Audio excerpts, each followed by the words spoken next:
Bonjour à tous et bienvenue sur ce replay de notre live conseil de lecture BD du confinement avec Fred Griveau et moi-même. J'ai remonté en enlevant toutes les parties coupures et puis tout ce qui ne servait à rien, de façon à ce que vous puissiez découvrir dans les meilleures conditions le contenu de notre conversation d'hier soir.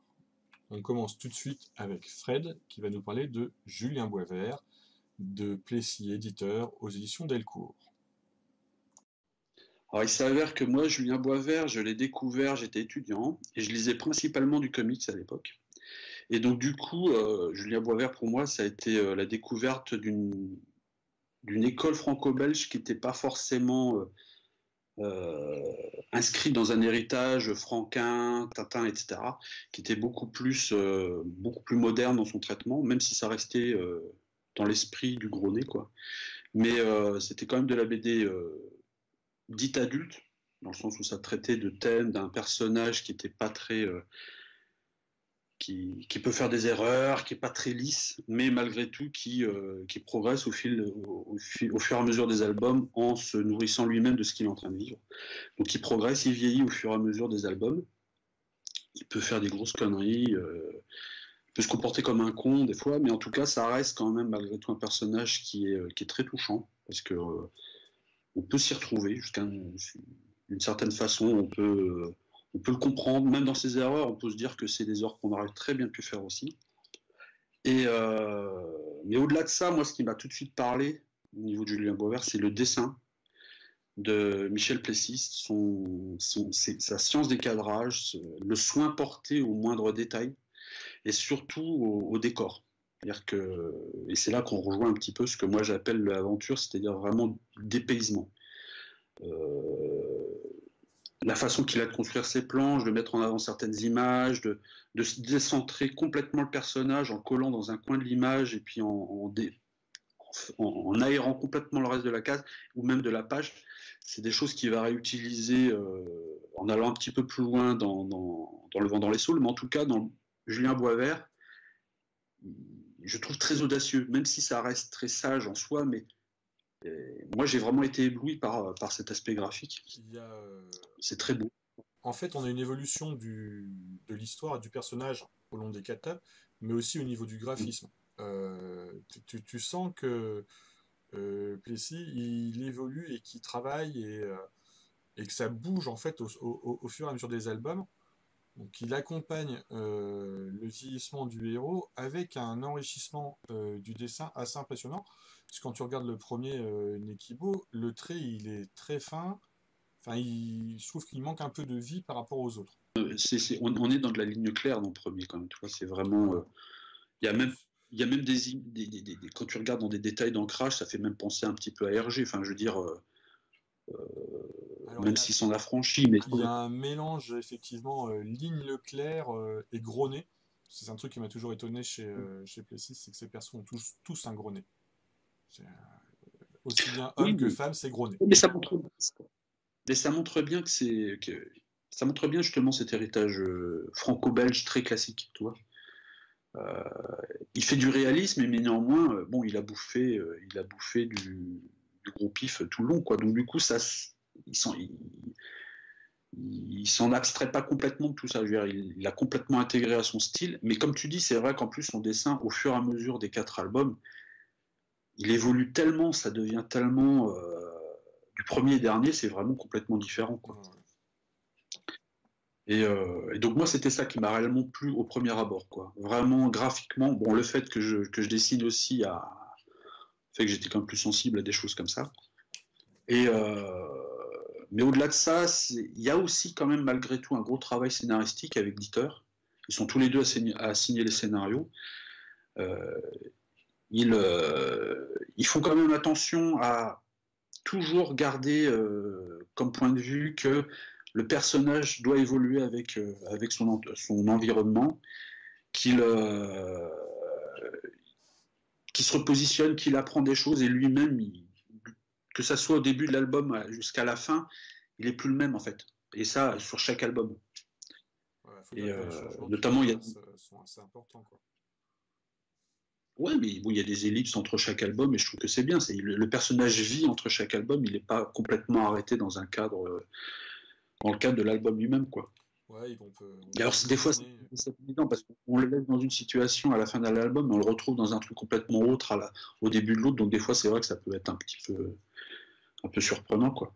Mais tu vois, dans la page que tu montres, là, c'est ça qui est intéressant. On voit bien justement c'est ça que je trouve audacieux. Tu vois, il y a une grande case avec une énorme masse de noir. Et en fait, ça insiste vraiment. Le regard va tout de suite sur la lumière.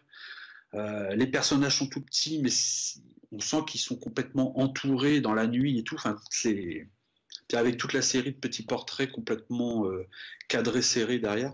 Ça, je trouve ça vraiment audacieux, quoi, tu vois. Ouais, ouais, non, mais puis C'est du coup, extrêmement original comme idée. ça donne du rythme à un moment où il n'y en a pas forcément, en plus. Ouais. Et ça, c'est des choses qu'on retrouve dans d'autres dessinateurs un petit peu de cette période-là. Moi, je pensais à des gens comme Frank P, quoi, toi, qui fait beaucoup de recadrages comme ça, qui Mm. sont très serrés. Et, tu vois, ce genre de planche, moi, c'est vraiment ça qui m'a complètement fait et qui fait que même encore maintenant, je regarde les albums de Plessis avec admiration parce que c'est vraiment très beau, quoi. Moi, je t'avoue que Alors, ça peut surprendre, comme tu disais, c'est vrai qu'il y a le côté gros pif avec plein de détails. Bon, du coup, les gens peuvent être un peu surpris, mais je trouve que ça fonctionne bien, quoi.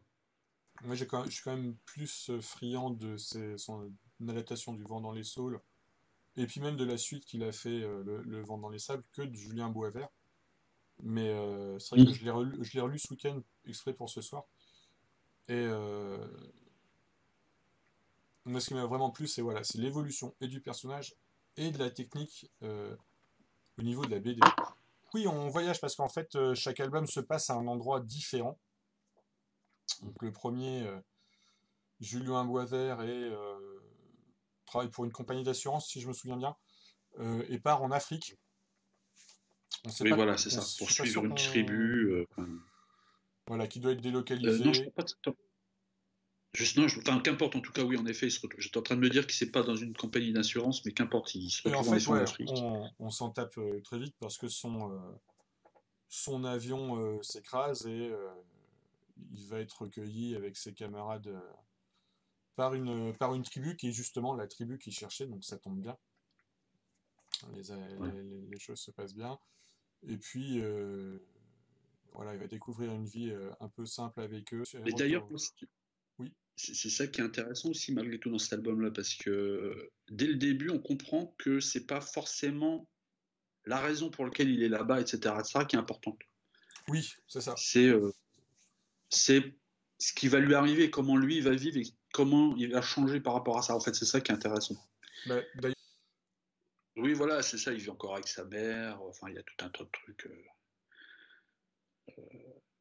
Mais enfin, en tout cas, moi je trouve que c'est intéressant parce que très habilement, ils mettent en place le contexte de la série, même si après ça va se décliner sur d'autres messages, entre guillemets, mais tu vois, il y a même aussi un petit côté très sérieux, on voit quand même, oui, oui, il y a un message politique hein, dans tout ça, hein. ouais, il y a un fond qui est quand même assez, pas hyper creusé, mais en tout cas qui est très présent dans l'histoire. Lui, il vit un petit peu sur son nuage dans cette tribu avec cette femme dont il tombe amoureux, avec la petite gamine à laquelle il s'attache et tout. Mais très rapidement, en effet, voilà, faut bouger cette tribu, on les embarque dans des camions, etc. Bon, bref, ça commence à prendre des tournures un tout petit peu plus dramatiques. Mais ça reste malgré tout pas un truc traumatique. Enfin, ça reste un cadre, c'est ça. Ça parle pas de ça, mais ça reste un cadre. Oui. Ils vont pas aller se lancer dans des grands discours politiques et tout. C'est Julien Boisvert, il n'est que le témoin de ce qui se passe. Mais c'est ça, en fait, chaque Mais tome, on se dit il y a un truc et voilà, un sujet très important. Et en fait, très vite, ce qui est important, c'est l'évolution de Julien Boisvert. On est vraiment ouais, sur le voilà, voilà. personnage alors il se passe quelque chose autour de lui euh, qui est assez fort. Dans le 2, c'est l'histoire d'une disparition d'enfants avec la séparation des parents, avec en plus en sous-jacent du terrorisme Ouais, ouais, ouais. en Irlande. Et voilà, c'est des choses qui finalement ne sont pas développées parce que c'est pas ce qui est important. Mais c'est là, donc il y a un côté Ouais, ancré dans la réalité, mais on ne nous parle pas de la réalité, on nous parle de Julien Boisvert. Ouais, ouais.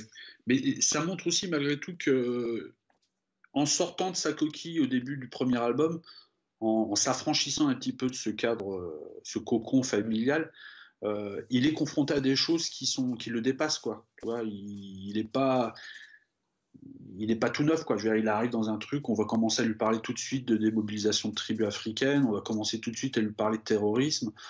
Après, dans Charles, bah, il se retrouve avec avec des espèces d'intrigues autour du Ku Klux Klan. Enfin, il y a vraiment des C'est choses qui ça. sont dures, quoi. Et d'ailleurs, Et c'était marrant sur celui-ci parce que ça commence là. Enfin, je dévoue rien en parlant de la première page, parce que la première page montre, il prend une arme dans la voiture et on a l'impression qu'il est prêt et qu'il fait partie du truc, qu'il est là pour. Quand tu continues les pages, putain, ouais, il est là pour aller les tuer du noir. Enfin, heureusement que ça correspond pas au personnage et qu'on découvre très rapidement que c'est pas ça. Mais et puis dans le troisième aussi, il est là, il apprend, il découvre le chamanisme et puis il est confronté à un espèce de tueur en série au final, oui, voilà. qui va être beaucoup plus proche que lui, avec en plus euh,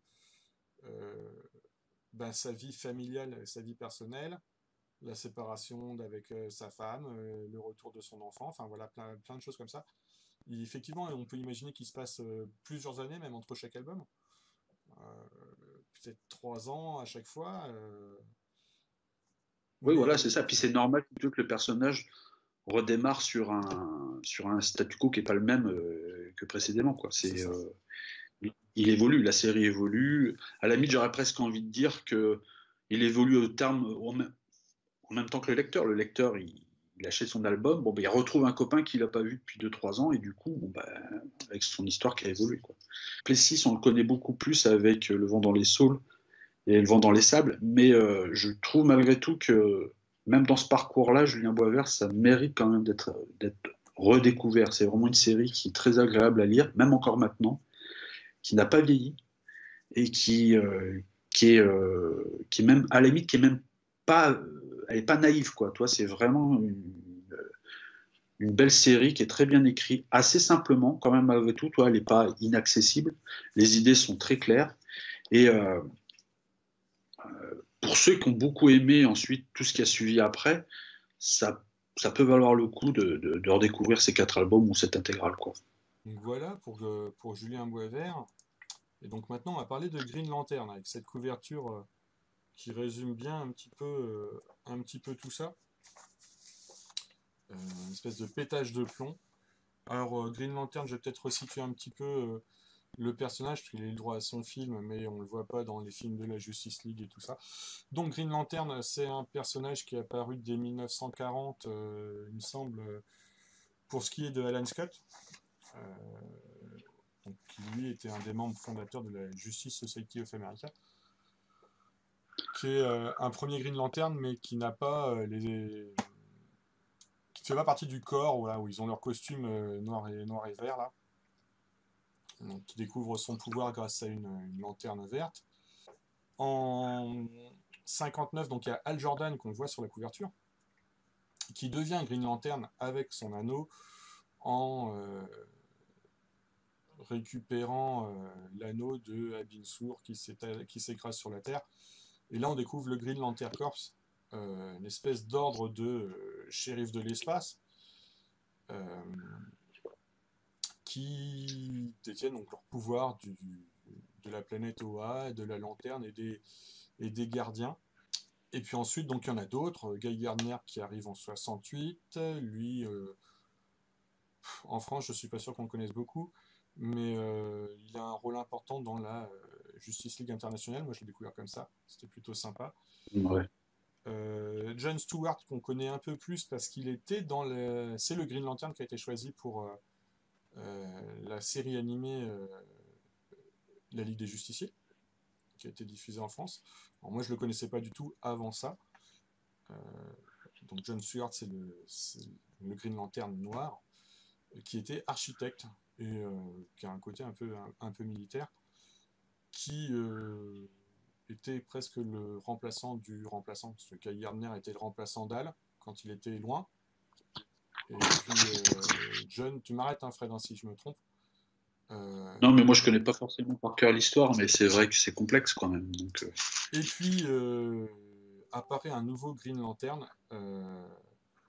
Du coup, dans l'album dont il est question, là, Emerald Twilight, dans la nouvelle collection DC Confidential. Mais en tout cas, celui-ci avait l'intérêt pour moi de ramener sur le devant Kyle Rayner, euh, qui est un Green Lantern apparemment super génial, que je connaissais pas du tout, parce que c'est pas lui qu'on voit dans les films, c'est pas lui qu'on voit dans les séries.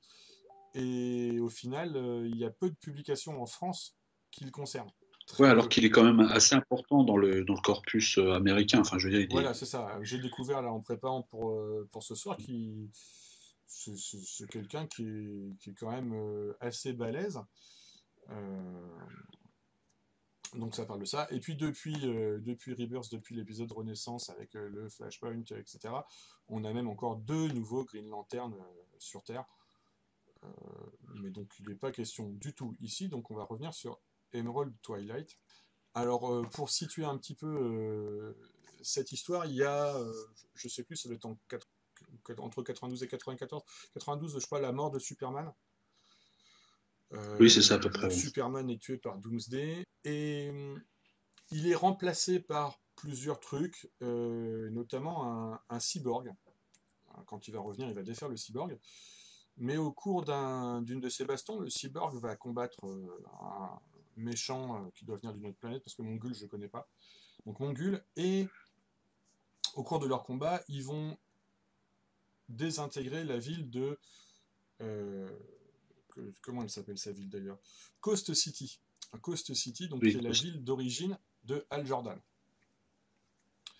Donc lui, il n'était pas là à ce moment-là. Il revient, il découvre sa ville complètement détruite. Il pète un câble. Il pète un câble, il utilise le pouvoir de son anneau pour recréer la ville, recréer toutes les personnes qu'il a perdues, donc ses parents, son ancienne petite amie, et puis voilà, il se crée un monde imaginaire, du coup, il entre là-dedans. Le souci, c'est que l'anneau, son énergie n'est pas inépuisable et ça coupe, plus de batterie. Plus de batterie, donc ce qu'il fait, c'est qu'il a besoin de plus de pouvoir. Donc on peut voir ici voilà, le désespoir qu'il a quand il arrive. Hein. Ça, c'est la première page du bouquin. Une pleine page, il est à genoux devant une poupée à l'endroit de Coast City. Et puis il va se rendre donc très vite compte qu'il a besoin de plus de puissance de son pouvoir. Il va avoir un message des gardiens qui vont lui dire. Donc les gardiens, c'est l'espèce de nabo bleu qui gère, c'est un peu les chefs des policiers de l'espace. Et il découvre qu'en utilisant l'énergie de ce message, il arrive à recharger son anneau. Et là, ça y est, c'est parti. Il va avoir besoin de plus de pouvoir. Et il va partir à la recherche des autres anneaux, donc les anneaux de ses potes. Ils vont en dézinguer quelques-uns. Et il va tuer son pote Kilowog avant de pomper toute l'énergie de la planète Oa, de détruire à moitié les gardiens, mais pas complètement, parce qu'il y en a un qui arrive à s'échapper, ganté, et il va sur Terre pour trouver un autre Green Lantern avec l'anneau d'Al Jordan. Al, du coup, n'a plus besoin d'anneau. Et ben, sur Terre, il trouve un Gus. Je ne sais plus trop comment il le trouve d'ailleurs. Mais c'est Kyle Rayner. Donc là, c'est la page où il rencontre Ganté. Enfin, voilà. Il lui remet l'anneau sans rien lui dire. Juste après ça, il passe l'anneau et il se transforme en Green Lantern. Donc il lui faut un moment pour se rendre compte qu'il a des pouvoirs, pour voir comment il va s'en servir, comment les utiliser, comment ça fonctionne. Sa petite amie de l'époque, qui est journaliste, va l'aider. Ça va être un petit peu sa Lois Lane. Sauf que ça va pas durer bien longtemps parce qu'au bout du deuxième méchant qu'il va rencontrer, ben, elle va se faire tuer. Et elle va notamment lui apprendre à se créer un nouveau costume, puisque comme il avait l'anneau d'Al Jordan, il se fait le même costume. Et puis finalement, il se crée le sien avant d'aller défaire Al Jordan. Donc, il est plus puissant, c'est un dessinateur, il a une imagination sans limite. Voilà, c'est en gros vraiment un album, introduction de ce personnage-là, et puis aussi, il y avait un autre intérêt sur cet album-là, c'est la descente aux enfers d'Hal Jordan et comment il est devenu Parallax. Donc, Parallax, c'est une espèce de dieu de la peur qui va prendre possession d'Hal Jordan et qui va... Alors là, dans cet album-là, il n'est pas encore question de Parallax, mais pour ceux qui connaissent, voilà, on est déjà sur Parallax sans qu'il soit nommé, vraiment. C'est un album qui a de l'intérêt pour moi, principalement parce que voilà, on sait pas, c'est des épisodes qu'on n'avait pas eu en France jusque-là. Donc, comme Green Lantern, il y a beaucoup de personnages, je le disais tout à l'heure. Il fallait un petit peu resituer ce qui se passait. Donc, j'ai trouvé ça vraiment intéressant. Un côté un peu patrimonial pour comprendre ce qu'il était. Graphiquement et scénaristiquement, c'est certainement pas le meilleur Green Lantern, les meilleures histoires de Green Lantern qu'on puisse trouver. C'est pas désagréable, mais j'ai pas trouvé que c'est assez ancré années 90 à vrai dire, et c'est une période de comics moi qui me branchait pas trop au niveau des couleurs et tout. Voilà, c'est pas ma période préférée du tout. Mais c'est vraiment un album intéressant. N'empêche que néanmoins c'est un run qui est quand même assez réputé quand même. Moi j'en ai Oui, quand même pas mal entendu parler. Si je me souviens bien, ça doit être de tête, ça doit être Ron Mars qui doit faire les oui, scénarios. Ça tout va à ça? fait. Alors moi qui n'ai pas Puis quelqu'un le que dessin, ça doit être je... Daryl Banks, et puis Ouais, c'est je crois ça. qu'il doit y avoir du Braque, Ouais, mais c'est si j'ai vu. principalement Vance. Euh, Et Banks, il est jeune dessinateur, il démarre juste à cette période-là. Toi, c'est pratiquement la première série sur laquelle il travaille. Donc, tu sens qu'il y a. Enfin, moi, dans le peu que j'ai lu, parce que j'ai pas lu Emerald, machin, mais de ce que j'ai vu, voilà, tu sens qu'il y a un petit peu de tâtonnement, mais n'empêche qu'il a quand même. C'est assez frais, quoi. Tu vois, alors, il y a des mises en scène, il y a. malgré tout, ouais, il y a quand même... Enfin, il y a des choses qui sont vraiment... il y a des pages qui sont vraiment très bien faites. Hein. Je connaissais pas du tout Ron Mars, alors je suis allé voir ce qu'il avait fait d'autre. Bon, c'est un bon artisan, Ron Mars. Il a fait pas mal de cross-gen et tout ensuite. Non, non, c'est quelqu'un qui maîtrise Ouais, son truc. en fait, moi, j'ai pas eu Mais l'occasion de le lire. Alors, j'ai vu que récemment, c'est lui qui faisait l'adaptation des Skylanders, le jeu vidéo. ouais, puis je pense aussi, je me demande s'il a pas bossé sur du Star Wars ou un truc du Alors oui, genre. si, il y a pas mal de Star Wars qui sont chez Delcourt, j'ai vu. Apparemment, c'est lui qui avait fait la rencontre des années 90 Marvel DC. Alors, Emmerich, je te réponds tout de suite. Le vilain petit canard de DC, en France, ouais, c'est vrai qu'il n'est pas super bien traité, alors qu'il y a... C'est un... Autant tout seul, il existe quasiment pas, à part, voilà, dans les dernières séries Rebirth. Autant, autant, pourtant, il a toujours un rôle important dans la Justice League. Euh, dans des histoires comme New Frontier de Darwin Cook, dans les histoires d'Alex Ross autour de la Ligue aussi, Green Lantern est toujours très important. En France, voilà, on a la dernière série qui est sortie un petit peu. On a un album où il fait équipe avec Green Arrow, qui est pas mal du tout. Oui, mais ça, c'est des vieux trucs, ça, non? Ouais, ça c'est un vieux truc qui est sorti chez Urban, où c'est du Neil Adams, il me semble, au niveau du dessin. Mm. Où il lutte contre la drogue et tout ça, c'était pas mal. Mais c'est vrai que sinon, sur tout ce qu'il y a avant, on a quasiment rien en France en tout cas. Mais je crois qu'en France, pour les publications, on connaît beaucoup plus à partir du run de Geoff Jones, en fait. Bah oui, c'est ça, mais c'est le récent, ce Geoff Jones, c'est Renaissance, non déjà? Ah non, c'est New 52. Euh, Oh non, non, c'était avant, hein, c'était C'est avant. avant? Je crois que Renaissance, c'était. Ouais, ouais, ouais, Renaissance, c'était. Parce qu'il y a eu tout un run, hein. Il a fait au moins de tête, parce que je me suis pas documenté, mais je crois qu'il a fait une cinquantaine d'épisodes déjà avant. Il assurait aussi le Green Lantern Corps, qui était. Donc en fait, il assurait les deux Oui. séries en même temps, quoi. Et puis après, il y en a eu d'autres. Enfin, il y a eu quand même une sacrée plâtrée de numéros avant le New 52. Hein. Et donc, je pense qu'on connaît surtout ça parce que c'est vrai que quand on avait reconfié le personnage à Geoff Jones, en gros, c'était un peu dépoussiéré tout ça, quoi. Ouais, mais tu C'était le vois, rendre même accessible, si on et est le rendre plus moderne. sur Dove Jones, c'est après Emerald Twilight, donc fin des années 90, on va Oui, dire. oui. Et c'est un perso, Ouais. Green Lantern, qui a été créé en 1940. Alors, je vais te redonner Oui, oui, voilà. la parole pour nous parler d'un album que tu as gagné, il me semble. Alors, en fait, moi, j'ai découvert donc l'éditeur par Facebook, par une annonce. Je me demande si c'était pas même l'annonce pour le concours pour l'album, en fait. Et, euh, et moi, j'étais intrigué parce que c'est un éditeur qui se positionne sur du patrimoine argentin, enfin, en tout cas Amérique du Sud. Et, euh, et moi, c'est toute une production de BD que j'adore, quoi. Que ça soit Munoz et Sampaio, que ça soit les Breccia, enfin, l'Amérique du Sud recèle de véritables trésors, quoi. Et donc, Donc, du coup, euh, et puis en plus, moi, Enrique Breccia, je le connaissais plus sur des choses plus récentes. On va dire en tout cas dans les 20 dernières années, voilà, pour voir un peu à la louche, quoi. On va parler d'Alvar Mayor, pour l'instant, voilà, moi, qui est. il n'y a que celui-ci qui m'intéressait. Donc ça Donc tombe en bien. fait, c'est un album qui revient sur une série que Carlos Trio et puis Enrique Breccia ont créée en 77. Alors je me souviens plus pour quel. Si, c'est pour un magazine qui s'appelle Scorpio, voilà. Et, euh, et en fait, ça a duré longtemps, parce que ça a duré jusqu'en 85, un truc comme ça, et je crois qu'il y a eu un truc du style 57 épisodes, enfin vraiment, ça a duré, quoi. Et donc il semblerait que ce premier volume, en fait, ça soit que le premier volume parmi d'autres qui devraient suivre.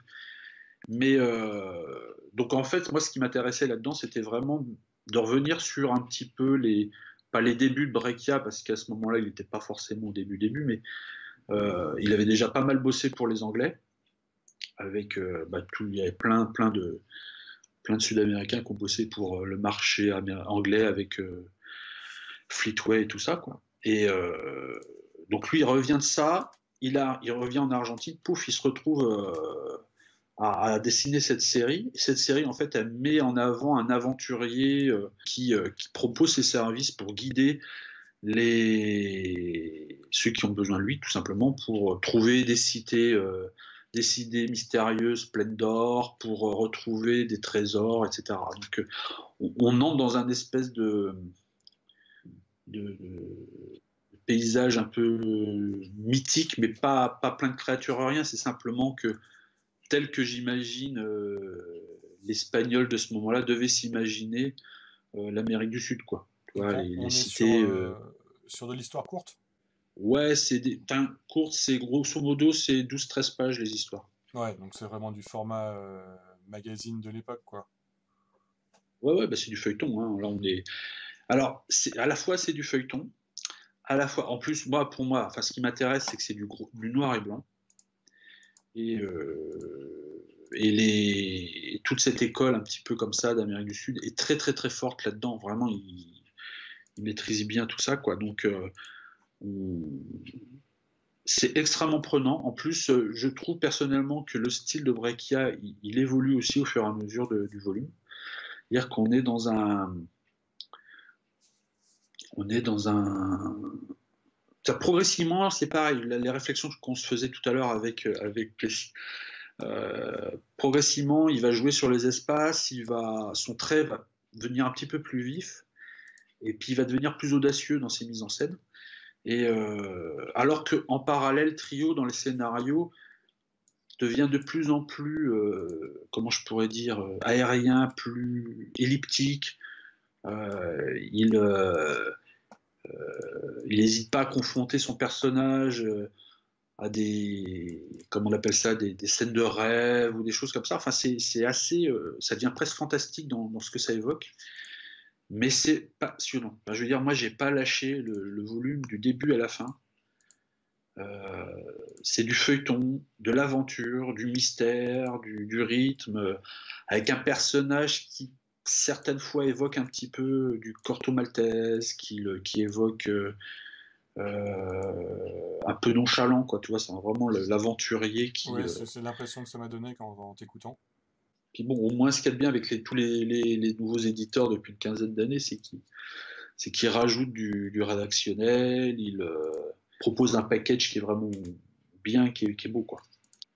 Non, c'est vraiment un très très très bel objet, hein. Tu sais, j'ai découvert Breccia avec Lovecraft qui était sorti chez Soleil dans leur Oui. grande collection là, qui était vraiment magnifique. Et puis Ouais. ensuite, avec les Sentinelles, que j'ai adoré, qui me semble qu'il y a une série qui a pas eu sa fin chez Delcourt, euh, malheureusement. Il y a eu de Sentinelle, il y a eu deux, trois, c'est ça? Il y en a eu quatre. Ah, Il y en quatre, a eu d'accord, quatre. Et d'accord. le quatrième, tiens, tu vois, je l'ai pas d'ailleurs. Il faudra que je réussisse à me le procurer. Qui était donc les Sentinelles, pour ceux qui voudraient savoir. C'est une espèce de relecture de la Première Guerre mondiale avec l'introduction de super-héros. Euh, une espèce d'Iron Ouais, Man, enfin, du côté français, mais aussi allemand. Enfin voilà, tout le monde a son super soldat dedans, et c'est juste magnifique. Alors c'est de la couleur, hein, que ça soit Lovecraft ou les Sentinelles, surtout enfin, dans Lovecraft et dans les Sentinelles, il a deux techniques de couleurs différentes. Il a bossé ça vraiment à fond, c'est vraiment impressionnant. Là, sur Elvermeyer, on est sur du noir et blanc. Tiens, justement, je vais nous montrer un petit peu ce que ça peut donner. Voilà. Donc là, tu es sur un côté patrimoine, comme un petit peu moi avec le Green Lantern. Au niveau histoire, c'est sympa, enfin, ça se lit. T'en retiens quelque chose ouais, ou tu ouais, le ouais, non, prends mais c'est vraiment vraiment, c'est.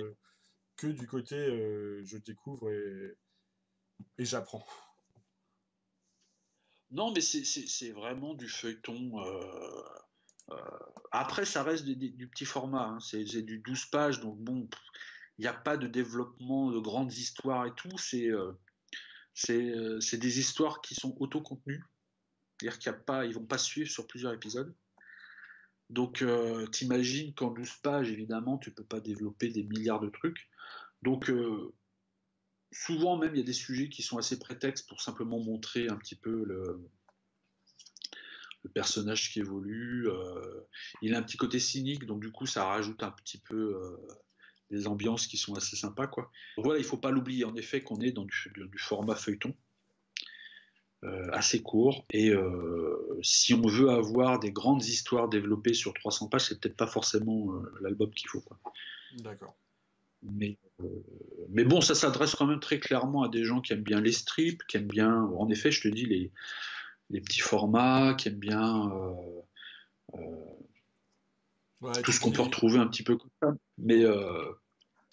En tout Mais cas, c'est vraiment, enfin, moi, j'adore ce genre de ça. J'adore ça parce que pour moi, c'est aussi l'essence de la bande dessinée. C'est ce qui a été la bande dessinée pendant des décennies, quoi. Tu vois, je veux dire, les feuilletons qu'on voyait dans les journaux, la presse, avec Alvar Mayer, on est au cœur de cette bande dessinée-là. C'est vraiment la bande dessinée qui s'étend sur plusieurs années, que tu lis. Enfin, c'est le rendez-vous de la semaine, quoi. Enfin, je sais pas comment, à hmm. quel rythme ça paraissait, quoi. Bon, en tout cas, si jamais vous voulez voir un peu, hein, en bas là, vous avez le ilatina.fr, c'est l'adresse du site de l'éditeur sur lequel on peut commander directement et qui expédie très vite. Donc voilà, vous pouvez Ouais, toujours ouais. là, même En si on plus, est ce un qui est peu bien, coincé, passer par eux. Bon, on va continuer notre voyage autour du monde avec Ranma 1,5. Donc Ranma 1,5, c'est un manga de Rumiko Takahashi, donc qui est une mangaka japonaise, Grand Prix de la ville d'Angoulême l'an dernier. Et c'est pas sa première série, c'est sa troisième ou quatrième série, sa troisième grande série en tout cas. La première, c'était ce qu'on a connu en France en tant que Lamu Urusei Yatsura, qui a dû commencer en 78. Il y a 18 volumes de parus chez Glénat actuellement en noir et blanc. Et puis ils en ont ressorti deux avec juste les chapitres couleurs. Voilà, c'est ceux-là dedans. Donc c'est juste voilà, les chapitres couleurs, les chapitres en bichromie. Alors là, pour le coup, c'est ça, c'est vraiment du patrimoine parce que ça coupe. Enfin, c'est pas un truc que je conseillerais à lire, ça. Mais bon, du coup, Rumiko Takahashi a le vent aux poupes parce qu'on a la perfecte édition donc, que voici de Ranma chez Glénat. Donc déjà, c'est le 13e volume. Alors, ils avaient déjà commencé à l'éditer Ranma en 94. C'est un des premiers mangas qu'on ait eu en France, en fait, hein, avec l'appui du dessin animé. C'était 38 volumes à l'époque, et au Japon, ils ont ressorti une perfecte édition, et c'est cette perfecte édition qu'on a là, qui devrait faire la moitié, donc en gros 19 tomes. On est presque à la fin. Donc, en même temps, Rumiko Takahashi, dans les trucs connus, ça, Juliette, je t'aime, Ah oui. qui est ressorti récemment chez Delcourt Tonkam. Donc pareil, ils ont suivi le filon. Je ne sais pas si c'est dû à une étrange coïncidence des éditeurs français ou si c'est une adaptation des couvertures aussi japonaises pour nos mangas français, mais je vous montre le tome 1 de Ranma, le tome 2 de Maison Ikoku. On a la même couleur, la même présentation, le même numéro dans le cercle pour le tome. C'est deux éditeurs différents, hein, complètement différents, hein, Glénat et Delcourt. Là, il n'y a pas de lien entre les deux. Hein. C'est une série d'arts martiaux. Hein, c'est un shonen, hein, c'est pour les garçons. On va éviter de genrer, mais en tout cas, c'était peut-être vu comme ça à l'époque. Moi, je sais que maintenant, Laureline, en tout cas ma fille, adore cette série, donc on va voir un petit peu. Ranma est un garçon qui, en partant s'entraîner en Chine avec son père dans des sources maudites, ça il le découvre après, tombe en tout cas lui dans une flaque d'eau dans laquelle s'est noyée une jeune fille.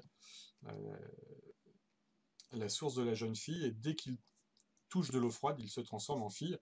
Donc la fille à la trousse, c'est celle qu'on voit sur la couverture. Il se battait avec son père. Lui, son père, Jadma Saotome, lui, est tombé dans la source du panda. Donc quand il touche l'eau froide, il se transforme en panda.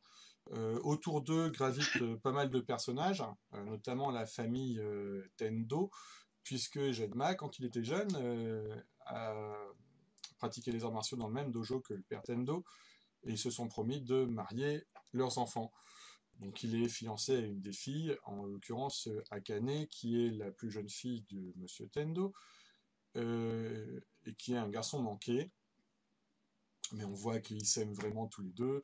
Il y a beaucoup d'histoires. L'histoire d'amour est toujours très très présente et permet l'apparition de beaucoup de personnages, vraiment beaucoup de personnages. On va rencontrer les autres filles éconduites de Ranma, qui est conduite par Ranma, donc Shampoo, qui est une chinoise qui habitait près des sources, qui elle est tombée dedans et se transforme dans la source du chat et donc se transforme en chaton. À chaque fois, il y a une histoire où son père l'a promis son fils en mariage en échange de quelque chose. Hein. Donc, il découvre qu'il est aussi fiancé à une restauratrice. Enfin, voilà, il y a beaucoup beaucoup de choses comme ça. Et puis, évidemment, il y a des garçons, puisque je parlais de Shampoo tout à l'heure, elle avait aussi un amoureux qui est Mousse, celui qu'on voit là en blanc sur la couverture. Mousse, lui, est allé aussi s'entraîner aux sources et est tombé dans la source du canard. À côté, Ryoga est un garçon qui était un ami d'enfance de Ranma. Ils ont été à l'école ensemble à un moment, mais il a toujours été jaloux de Ranma et lui est allé aussi s'entraîner aux sources et est tombé dans la source du petit cochon. Donc il se transforme en petit cochon noir. Et on a pas mal de personnages qui vont revenir comme ça et se transformer régulièrement. Et puis au niveau des situations, on est sur un manga d'arts martiaux.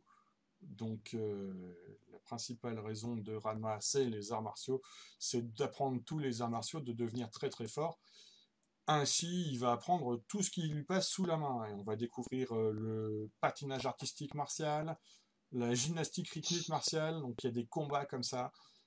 Très fort, on a même la gastronomie martiale, où il va affronter un Français qui est représentant de la gastronomie, et donc le but c'est de manger le maximum de plats sans que ça se voie, il y a des coups comme ça, et d'empêcher les autres, enfin voilà, ça part un petit peu dans tous les sens de ce côté-là.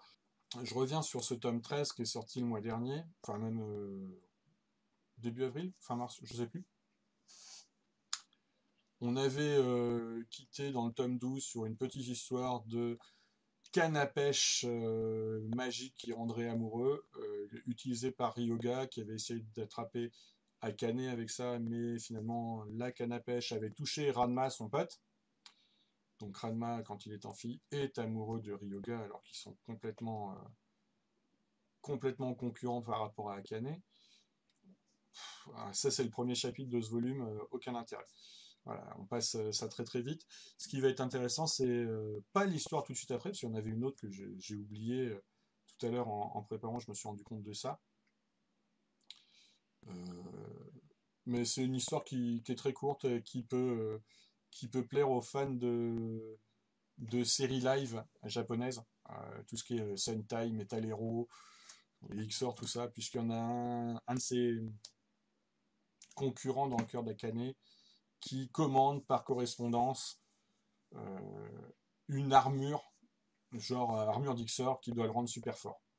Mais après, il y a une histoire très intéressante avec le personnage qu'on voit derrière sur la couverture, qui est la grosse histoire de ce volume. Donc ça, c'est Herbe. Herbe qui est le représentant de la tribu du Musc. Avec un nom comme ça, c'est très très bien. On va découvrir que eux ne sont pas tombés dans la source, mais leurs ancêtres ont cherché à acquérir la force d'animaux et les capacités physiques de certains animaux, du loup, du tigre, du dragon également. Et quand ils capturaient un de ces animaux, ils le balançaient dans la source de la jeune fille pour après épouser une jeune fille qui avait la force du tigre, la vitesse du loup, etc. Et ils avaient découvert un accessoire magique qu'ils appellent comment d'ailleurs, le Zhui Shui Tong, qui permet de fixer la forme des gens. C'est-à-dire qu'une fois que ces animaux, que le tigre était tombé dans la source, il se transforme en fille, et hop, il lui fixe sa forme en fille, il devient la femme du monsieur, et les générations s'en suivent comme ça. Donc là, on a 3 personnages qui arrivent avec le pouvoir du tigre, la force du tigre, la rapidité du loup, et puis les pouvoirs du dragon, qui commencent par mettre une raclée à Mousse et Ryoga, devant leur hypothétique copine, donc qui sont très très très mal, hein. Et puis Ranma va arriver et va se battre contre Herbe pour sauver Akane. Ça se passe un petit peu toujours comme ça, il y a toujours je viens, je suis chevalier servant. Donc voilà, il va y avoir une lutte entre tout cela pour récupérer le Zhui Shuitong parce que Ranma va se retrouver arrosé par ça, sous sa forme de fille, et va être coincé en fille, lui qui depuis le début de la série cherche à redevenir tout le temps un garçon. Donc là, il est tout le temps en fille. Donc il découvre qu'il y a une théière magique qui permet de revenir en arrière.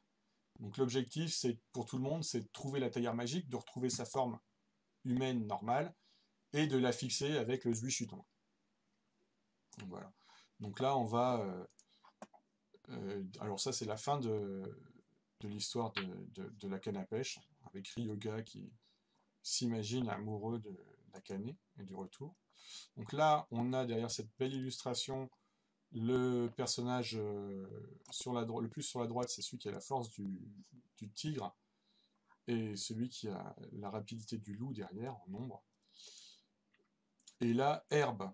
Alors, Herbe qu'on voit qui est en fait arrive en forme de fille, parce que lui, il est tombé dans la source qui transforme en fille également, et il a été arrosé par le Zhui Shuitong qui a bloqué ça, son truc sous forme de fille.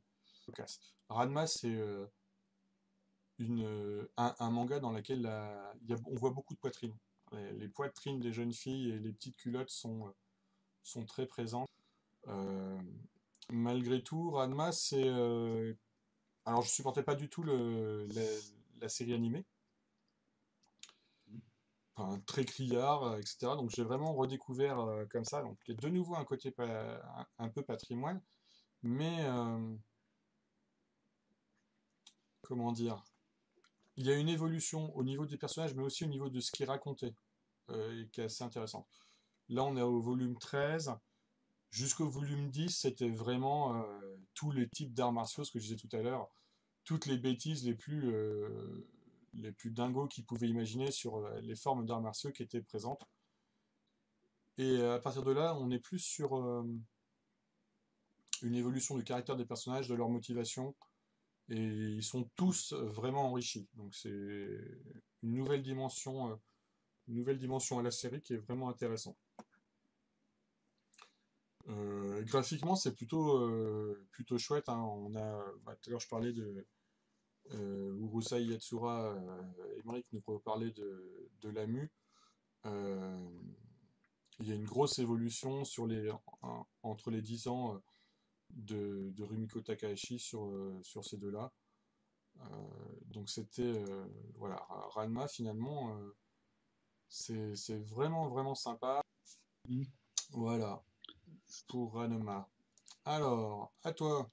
Banana se positionne comme une revue critique de bande dessinée qui réhabilite régulièrement ces choses-là, ou alors revient sur des sujets qui sont pas super vendeurs, quoi, tout simplement. Voilà, c'est pas consensuel, quoi.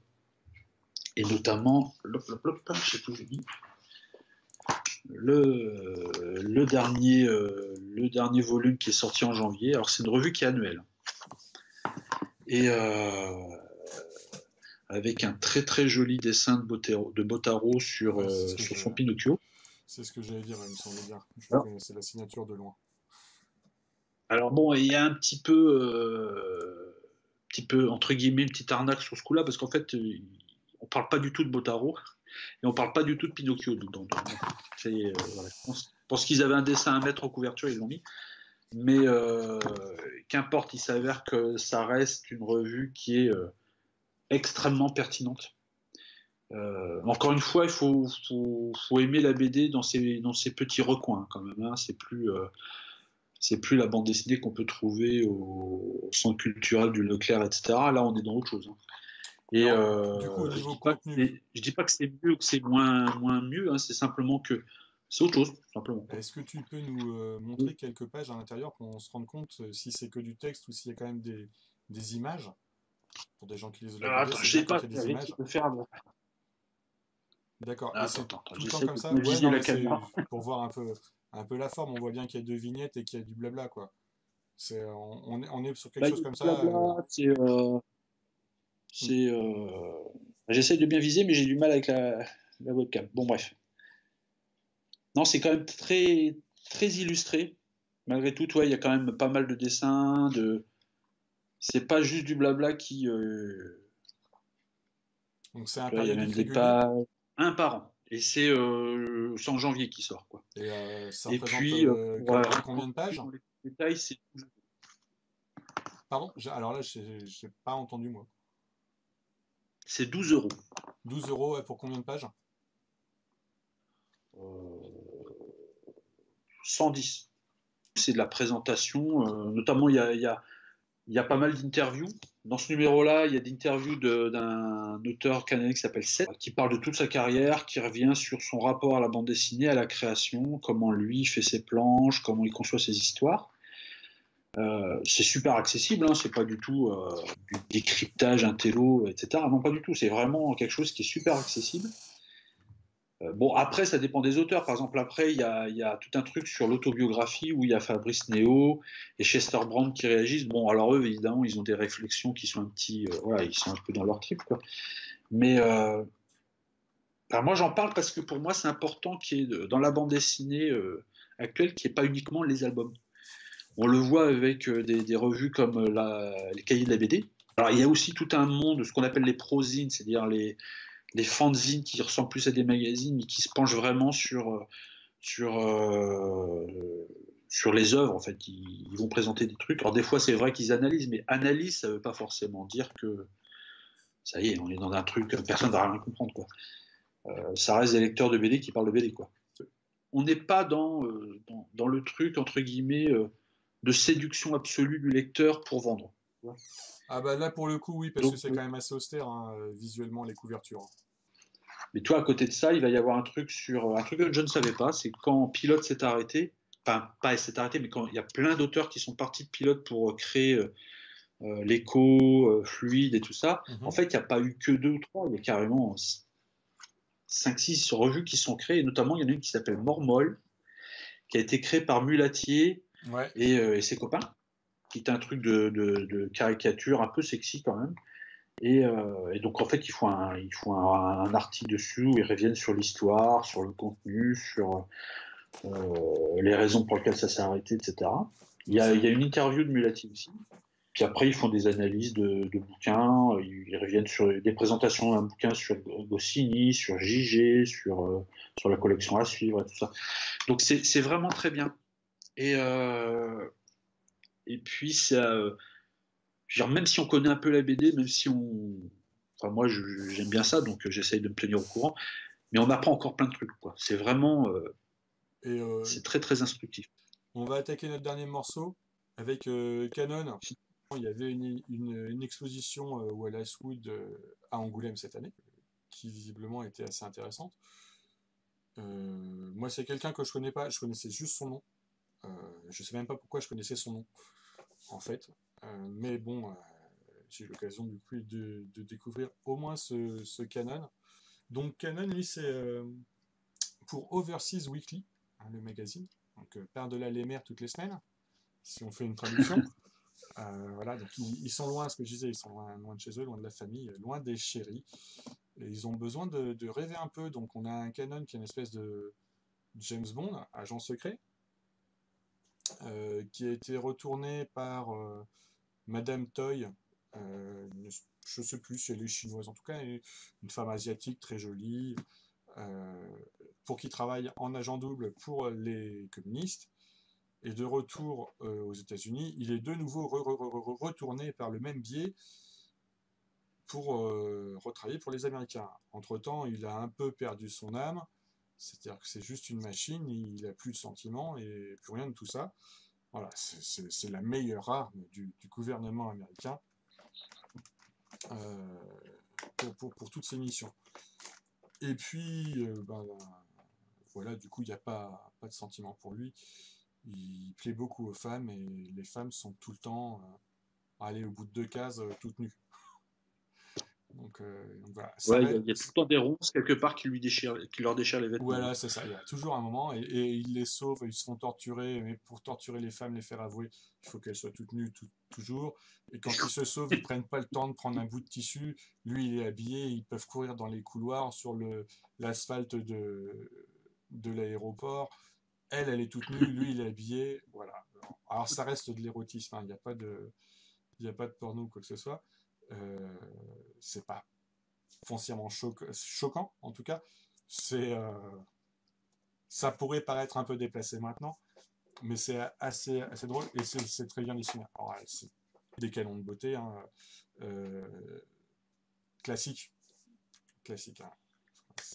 Elles sont un peu toutes sur le même moule, hein, les femmes là-dedans. Donc voilà, il va affronter, je sais plus, en gros, il y a 3 ou 4 histoires. Il part en Amérique du Sud, il y a une partie en Asie, après on a aux États-Unis, où voilà, il va falloir trouver les taupes, etc., qui est là. Mais c'est un personnage qui va évoluer. Alors au début, effectivement, on a toute une partie où il est totalement impassible par rapport à ce qui se passe, et puis ses sentiments vont revenir petit à petit. Programmer un mariage, etc. Donc il retrouve une humanité. À ce moment-là, il laisse un petit peu son côté d'agent de terrain, mais malheureusement, sa chérie meurt, et donc lui, il repète un câble aussi, c'est un peu comme le commentaire de tout à l'heure, et il repère toute cette partie sentiment, et il se retrouve dans la même situation qu'au début, et il redevient cette machine à tuer. Euh, alors, j'ai pas la BD sous la main, mais bien sûr que si, t'inquiète pas, Steph, t'as pas vu le début, mais depuis le début, on montre des images. On montre des images. Parce que moi, j'ai celle-ci, qui est l'édition collector, donc qui, dès la couverture, te montre un petit peu ce qui se passe et comment sont les femmes petits coquinous. Ah, Fred a la version normale. Donc comme ça, tu vois les deux. Et donc voilà, très très très vite, voilà, on se rend compte que bah, c'est très très beau, vraiment. Moi, j'ai vraiment apprécié tout ça. Enfin, je trouve qu'il n'y a pas de faute dans les dessins, dans les décors. Ils sont pas toujours très riches, mais quand il y a besoin de dessiner un avion, il est magnifique. Euh, la ville, les décors derrière, c'est toujours super. Donc voilà, j'ai vraiment trouvé ça très bien. C'est un très bon moment de lecture, même si je ne vais pas en retirer grand-chose et ça ne va pas m'apprendre la vie comme pouvait apprendre Julien Boisvert, où on a l'évolution du personnage qui était un peu plus forte que celle-ci, qui est juste là, j'ai pas de sentiments, j'ai des sentiments, ma femme elle meurt, j'ai plus de sentiments. C'est un peu basique. Après, le personnage quand même a... Oui, mais c'est de la caricature, c'est oui, c'est Oui, ça oui, quoi. oui, non mais c'est ça, on est dans un James Bond poussé au maximum. Euh, Mm. Voilà, faut pas oublier que la cible de cette BD, c'était les soldats américains qui étaient loin de tout. qu'il fallait un peu les divertir. Donc, je pense Et que ça devait d'ailleurs, marcher. son autre série, Selling Force, c'est ça encore plus poussé au paroxysme. C'est vraiment je crois il doit y avoir 2 ou 3 scènes où elle est pas à poil, quoi. Enfin, Ah ouais, d'accord. donc c'est vraiment au maximum. Et puis c'est couillon, mais en fait c'est hyper bien dessiné et c'est super couillon, quoi. Enfin moi il y a même des trucs qui sont hilarants, quoi. C'est vraiment rigolo à lire. Mais oui, comme tu dis, on n'en ressort pas forcément grand-chose après la lecture, mais bon, voilà, on a passé un moment un peu décérébrant, vraiment sympa, quoi. Là, on a quand même des pages où il n'y a pas de femme de dessinée. Bon, à l'origine, ça devait pas paraître en demi-planche comme ça, peut-être en une planche complète. Donc finalement, je suis pas sûr. Sur l'original, peut-être pas. Dans le volume là de Comics Initiative, qui est l'adaptation de la version photographique, oui, il y a.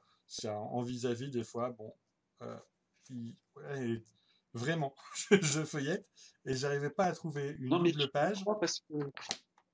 où il n'y a pas une femme à poil. Mais par contre, c'est vrai que le dessin est somptueux. Ah, Alors, vraiment, il y a franchement, hein. des décors. C'est vraiment du super beau boulot, quoi. C'est vraiment très très chouette. Moi, je regrette pas d'avoir pris cette version collector en plus. C'est très très beau. Et puis, ouais, c'est un bon moment de lecture. C'est de la lecture loisir. Oui, Euh, voilà. T'en ressors pas plus riche, quoi, après. Mais... non, ça, c'est sûr. T'en ressens moins riche du pavé que c'est, parce que c'est un gros bouquin. Voilà. Mais non, par contre, t'as pas appris grand-chose, quoi. Moi, sur cette Mais c'est page. pour ça que moi, Oui, vas-y. j'ai hâte de voir arriver aussi le strip avec Kirby, parce qu'il y a des cases avec l'efficacité de Kirby plus l'ancrage de Wood. Oh, c'est beau, hein. Oui, ça, voilà. Alors, on voit sur la page là qui est là que c'est quelqu'un qui n'hésite pas à s'amocher pour s'intégrer, hein. Il va pas. Voilà, il veut changer de tête, il va se péter la tête contre un arbre pour se casser le nez, il va se taillader la joue, il va se raser, enfin voilà. Il va pas quatre chemins, droit au but, hein. J'ai pas grand chose à ajouter parce que, ouais, on l'a dit, c'est très très beau euh, et ça se lit bien. Voilà, pour moi, on est au niveau de ce qu'on pourrait avoir en littérature de gare. On a un truc qui est là pour passer un bon moment et pas se prendre le chou. C'est une bonne introduction au strip, en fait, Canon. Toi, ça donne envie d'un peu de lire autre chose à Mmh. côté. Si les gens aiment bien ce rythme, ce genre de lecture un petit peu en flux constant, ça peut être intéressant de pousser le truc pour aller lire un peu d'autres choses à côté aussi. Donc, on a parlé de Julien Boisvert, donc de Plessis éditeur. Donc ça, c'est chez Delcourt, donc qui existe actuellement en intégrale, assez facile à se procurer si on le commande. 34,50, ouais, directement chez Delcourt. On C'est a très, très, parlé très, très... de Green Lantern Emerald Twilight avec le pétage de plomb de Hal Jordan et l'arrivée de Kyle Rayner, le cinquième, si on prend dans l'ordre, c'est le cinquième Green Lantern, cinquième personnage à porter ce nom. On a parlé d'Alvar Mayor, des nouvelles éditions Ilatina. On a parlé de Ranma de Rumiko Takahashi, donc chez Glénat, avec le tome 13 qui vient de sortir, qui est plutôt pas mal. De la revue Bananas, pour ceux qui veulent découvrir un peu la BD, voilà, avec des critiques et des présentations, hein, c'est ça, hein. Oui, oui, c'est ça. Et puis, donc, on a terminé par Canon chez Comics Initiative. Donc, Bananas, c'est 12 €. Tu as le Alvar Mayor, tu as le prix des fois en tête? Je crois que c'est 30 balles. Ouais, Ouais, c'est 30 balles. donc, le Ranma, c'est 10,75 € chez Glénat. Le Green Lantern, c'est 22,50 € Canon. Canon, je sais plus combien il est. 40 balles, ouais. Bah écoutez, je vais te dire merci à tous ceux qui nous ont écoutés sur ce long direct. En tout cas, merci beaucoup, beaucoup, Fred. C'était très, très sympa de t'avoir avec nous en direct de Cherbourg. Euh, Oui, voilà, Sherbrooke City. voilà, à l'autre bout du pays de la France. Et puis moi, pour Ah ma bah part, j'espère. j'étais en direct live de la régie d'Oxydé à Auxerre, un endroit très, très, très joli. Bon, allez, à bientôt tout le monde. À très bientôt tout le monde, hein. Et puis, bonne soirée, et prenez soin de vous, restez à la maison tant que vous pouvez en profiter, et tant qu'il le faut pour le bien de tout le monde. Ciao!